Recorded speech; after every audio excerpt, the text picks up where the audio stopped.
welcome to part 2 of the 1612 IC Compiler 2 incremental training regarding library preparation.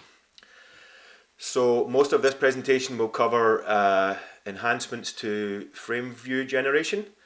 We'll also look at some major enhancements in terms of reporting library data, and in part 1 we discussed using block labels when reading lefts, so now we're going to talk about using block labels when writing lefts. So let's start with some of the frame view creation enhancements. So we'll talk now about error handling for invalid frame generation. So in ICCII, you see here when we have create frame, if we have option 1, which is a correct value, and then if we have option 2 specified, which is an invalid value, then in ICCII shell, what happens is you'll see a warning message being issued for the incorrect option value. That will be ignored, and the default value for that option will be used instead, and then the frame view will be created. So in LM shell, we have the same capability. So we use these app options of set app options, lib.physical_model, and then the option name. So again, if it's a valid value, then there's no issue. But if it's an invalid value, then we will issue a warning message for the bad option value.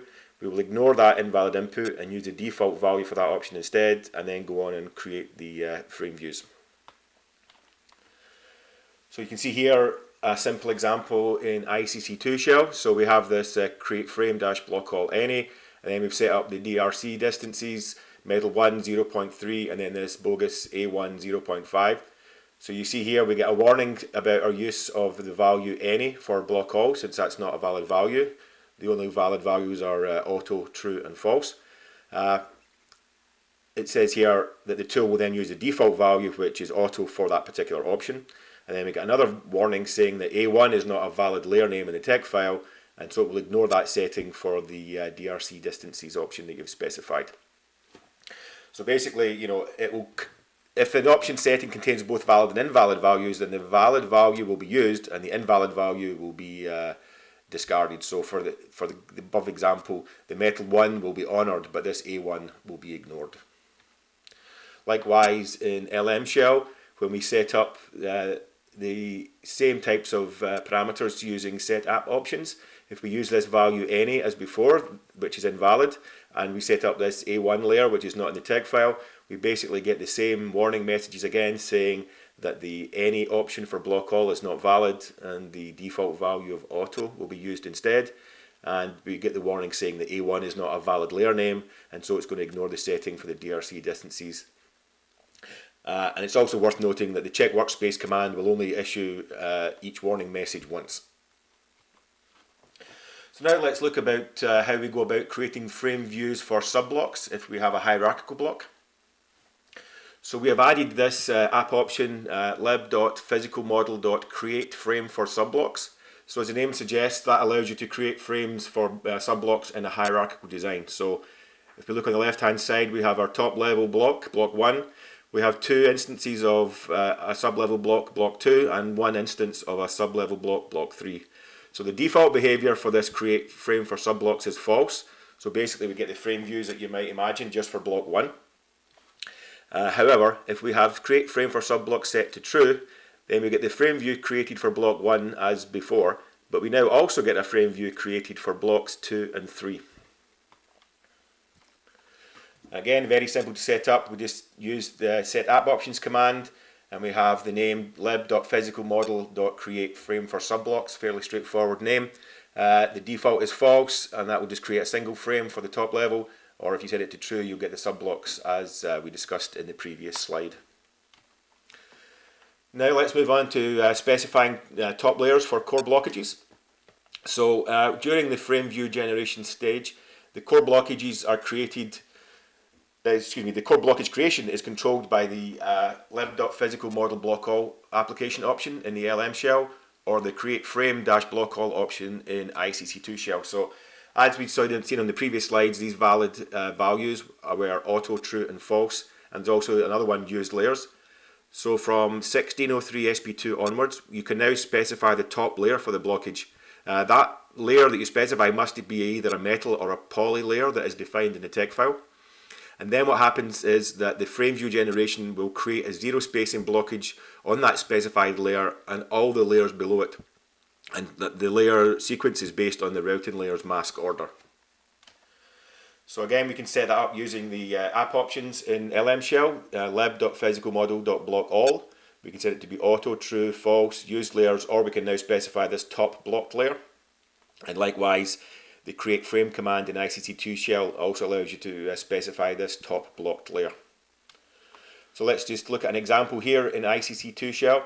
So basically we have our stack here that goes from poly up to metal 5.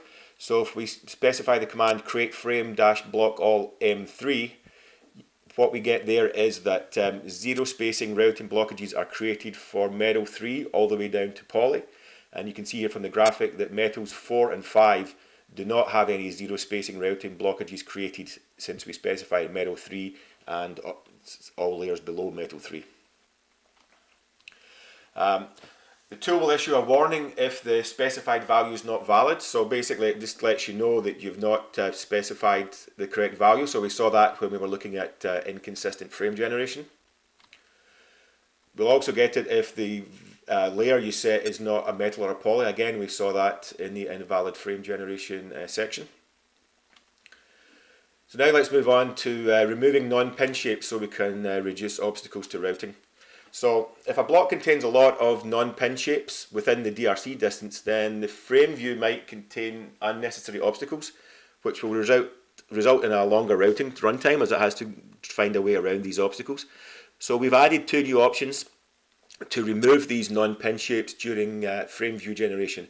So in LM shell we have this lib.physicalmodel remove non-pin shapes app option, and in ICCII shell we have an option of create frame remove non-pin shapes.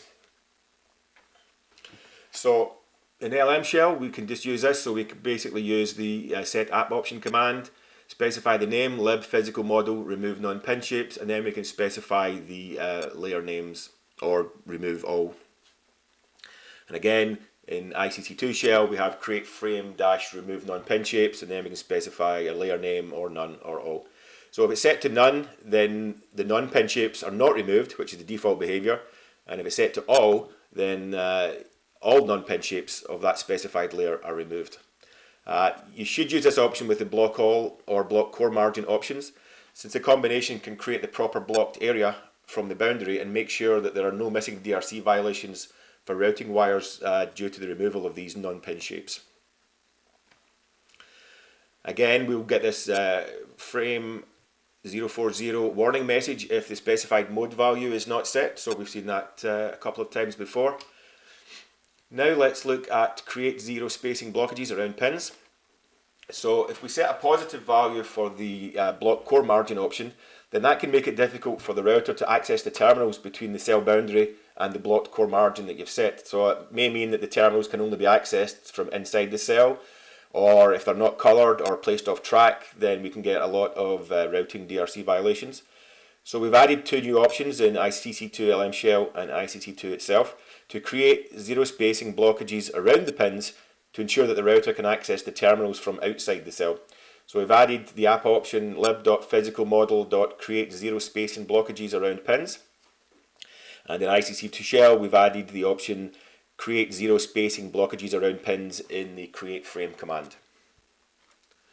So again, the syntax here for using set app options, specifying the layer and the width for the value, and then likewise in create frame you specify a layer width combination for this create zero spacing blockages around pins. So here's an example here. So for a pin on the cell boundary, then the frame view generation won't create a routing blockage on the boundary side, but it will create a routing blockage with a specified width on the other side. So you see here the top left on the graphic. For a shallow pin, the frame view generation procedure will not generate a routing blockage on the channel area, which is from the pin to the cell boundary, specified by the blue double arrow there, but it will create a routing blockage with a specified width on all the other sides. For a deep pin, so one inside your block, it will create a routing blockage with a specified width on all sides of the pin. And there's some syntax checking here, so if you specify a width of less than 0, then you will get this frame 021 warning message telling you that the option value you've set cannot be less than 0, so it's going to ignore that setting. Now we can talk about creating zero spacing blockages around non-pin shapes. So in some situations, such as when you need to meet voltage dependent spacing requirements, you might need to create zero spacing blockages around fixed non-pin metal shapes inside of a standard cell or a macro. So to meet these voltage spacing requirements, these routing blockages should surround the shapes with a minimum width equal to the maximum voltage spacing specified in the tech file. So to allow for that, we've added two options. In LM shell, we have the app option lib.physicalmodel.keepout spacing for non-pin shapes, and as an option in ICCII shell command create frame, we have -keepout spacing for non-pin shapes.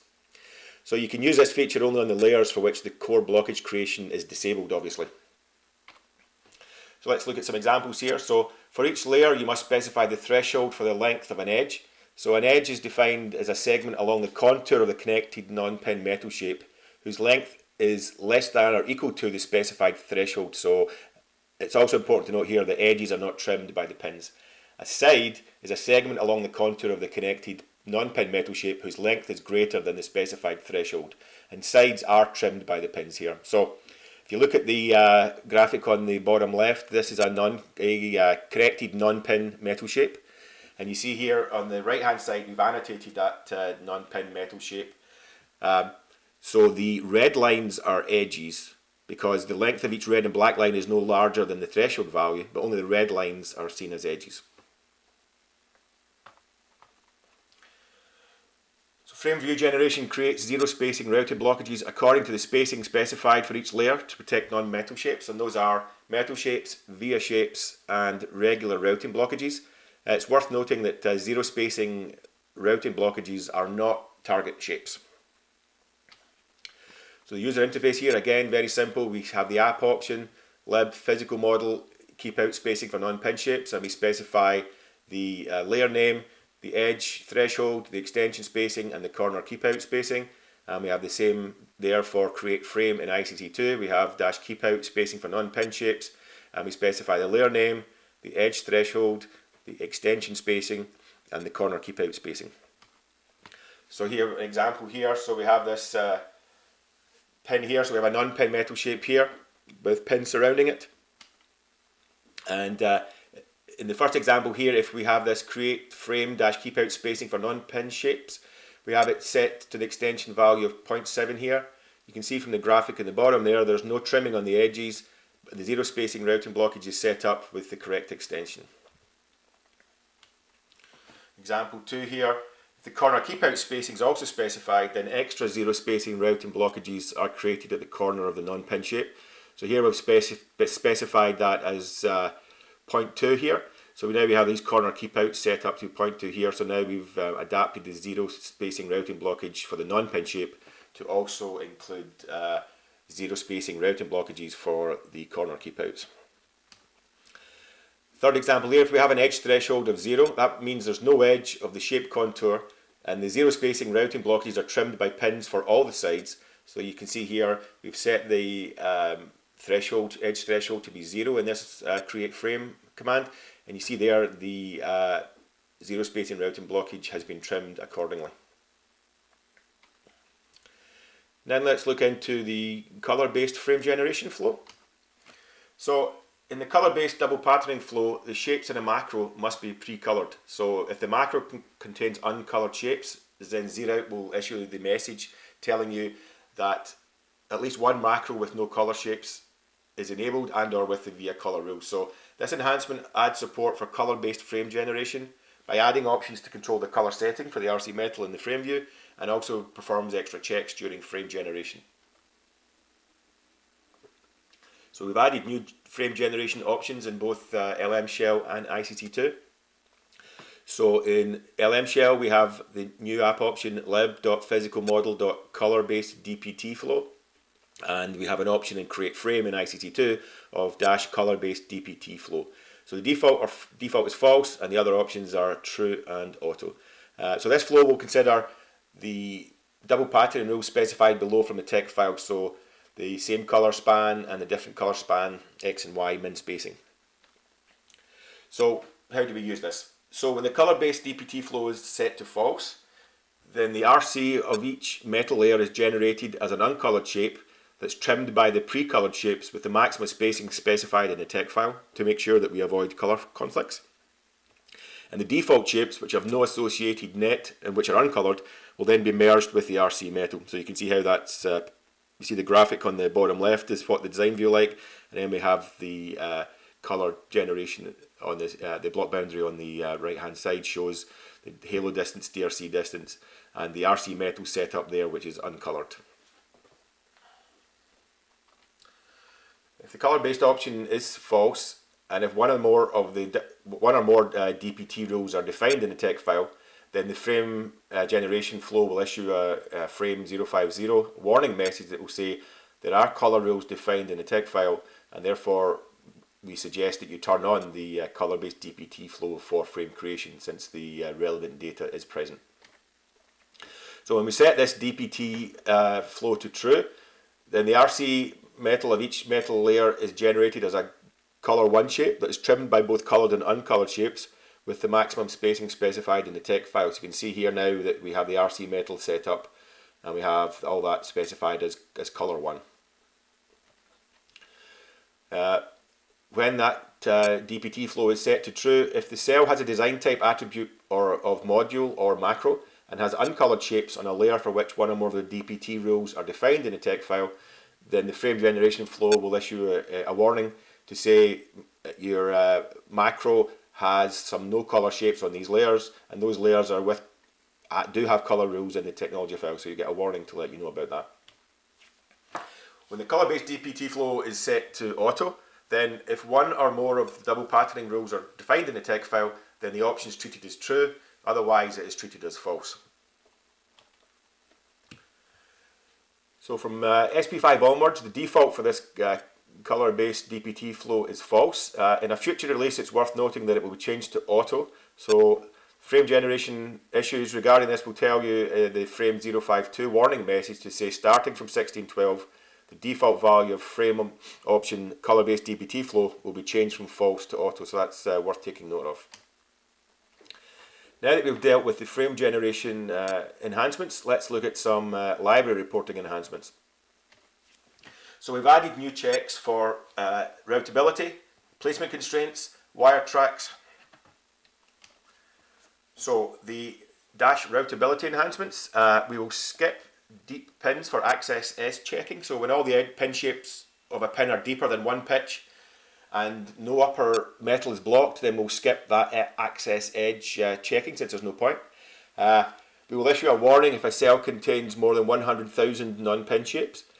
We will issue a warning if a cut shape or regular via blockage shape 1 is not rectangular, or 2 has a width or height attribute that do not match any of these values: the minimum width of the layer, the default width of the layer, the cut height, the cut width value for the layer, or the cut size values of any simple via definitions for that layer. We will also report the following information when you use the dash routability dash verbose option. We can report number of terminals, number of real shapes, regular routing blockages, zero spacing routing blockages, design rule routing blockages, IC compiler system blockages, and IC compiler route guides. And we will further report whether fat metal is treated as thin metal. We will also consider the PG ports that are specified if we use the dash include routing PG ports option. We will also report improper frame generation, so we can use this trim metal blockage around pin option set to all, or the block all option set to true, and we will also report overlapping terminals. We will report routing pins that have no geometry. So a routing pin is a pin that does not have the following attributes set. So bias type set to device layer, direction set to internal, or pin direction set to internal. We report ports with inconsistent secondary PG or diode attributes in the timing and frame views. And we will report terminals on all metal layers that are blocked by shapes or blockages. So consider merging of metal or via blockages and metal shapes. And we will also report the improper internal port settings for ports that have a physical terminal. So that's ones where the direction attribute is internal and the is physical attribute is set to false. And lastly, we'll look at here placement constraints. So that will check if the minimum height of all library cells is equal to the default site definition. and it will check if each library cell height and width is a multiplier of its site definition height and width. The wire tracks enhancement here will basically consider all the PG ports that are specified in the dash include routing PG ports option. And now, as I said in part 1, we looked at reading left with block labels. Now we can handle how we can write lefts with using block labels. So blocks in the design can have labels associated with them. In previous releases, the write left command only wrote out a separate macro for each label of a block. Starting from 1603 SP4, the write left command writes a single macro for each block. So by default, the write left command writes a macro for the empty label of the current block. And if we want to use a specific label of a block, we can use the dash design option. So the block name has the following syntax. We have library name, colon, block name, / label name. So if you specify a label when you use the dash design option, the write left command writes only that version of the block and issues the following warning message saying the frame view with non-empty label will be written out for block. If you do not use the dash design option or don't specify a label when you use the design option, then write left command will write the block out with an empty label. If the block has frame views with and without labels, write left issues the message saying block has view with multiple labels, will write out empty label only. And if the block does not have a frame view with an empty label, then write left will issue the following warning telling you that the block has no view with an empty label and so therefore will ignore it. So again, a simple example, if we assume we have our test library and we have all data.design, all data.frame, no import.design and no import.frame. If we want to write out a left file for the test block using only the frame views with the all data label, then we can use write left dash design test / all underscore data and we can write it out to a file called all data.left. So they get the message here saying the frame view with non-empty label all data will be written out for the block test. Thank you.